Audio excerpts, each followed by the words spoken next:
talk a little bit about this idea of the cloud business office. I think we've got a lot of more technically minded people in the audience today, and to some extent, the technical part of this can seem easier, right? They actually, moving the cloud services around, but getting, finance and governance and everything else bought in for a sustainable, successful cloud adoption is honestly one of the most challenging parts.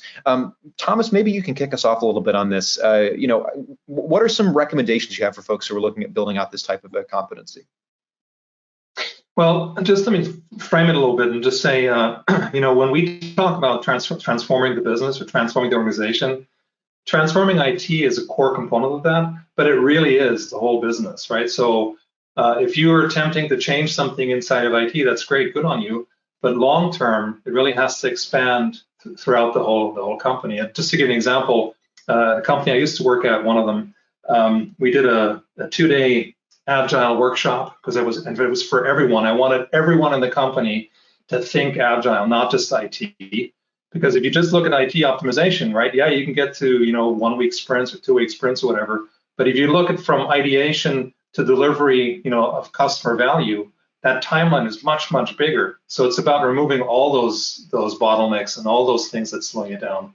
And my CEO, I told him, you have to come to this training. And he said, yeah, I'll be there.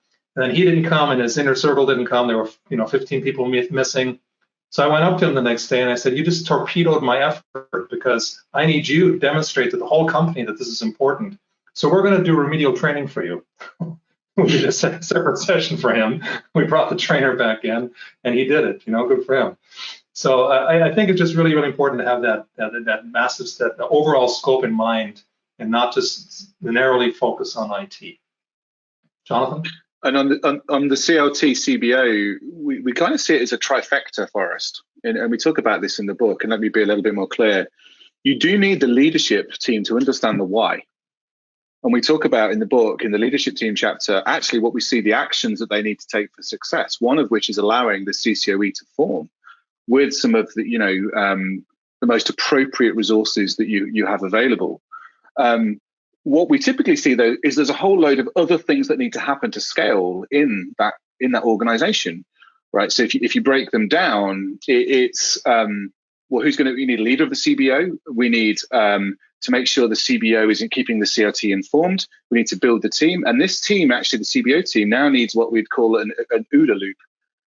This cycle of observe, orient, decide, and act. Because this journey is now going to be going along the road, and now we're going to have to think about how we're going to rescale skilling, right? How are we going to do that? How are we, if we're also moving to agile and maybe we're looking at scalable agile framework or elements of it, how are we now going to change how we're implementing that? So putting mechanisms in place within a cloud business office that are available to help what the leadership team want to accomplish, and that the CCOE team also have a good view on the handle on all of those steps that they're going to have to do when they're looking at security guardrails, reliability objectives, infrastructure as code, the landing zone, potentially migration constructs and frameworks they're putting in place.